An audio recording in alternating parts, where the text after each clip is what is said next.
géopolitique majeur pour la région.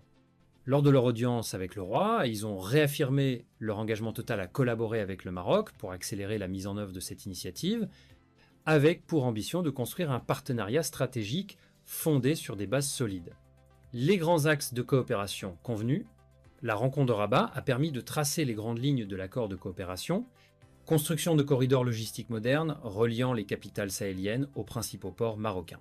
Toutefois, plusieurs défis persistent: infrastructures inexistantes, manque de moyens logistiques et instabilité sécuritaire liée aux violences djihadistes dans la région. Parallèlement, les travaux du port de Dakhla lancés en 2021 pour un montant d'1,2 milliard d'euros progressent à 48% d'avancement avec une livraison prévue pour 2028. Sa mise en service sera un maillon clé de cette stratégie de désenclavement régional. S'exprimant lors de l'ouverture du forum à Casablanca, M. Tarkeron a souligné la portée stratégique de cette initiative, destinée à transformer Dakhla en hub majeur pour l'Afrique de l'Ouest. Il a salué l'adhésion spontanée et immédiate des pays sahéliens, notamment le Tchad, à ce projet qui dépasse les frontières du Sahel. Selon lui, le désenclavement pourrait stimuler la croissance économique et consolider la paix dans la région. Il a également mis en avant la vision claire et pragmatique du souverain marocain, estimant que cette démarche offre aux pays concernés une opportunité unique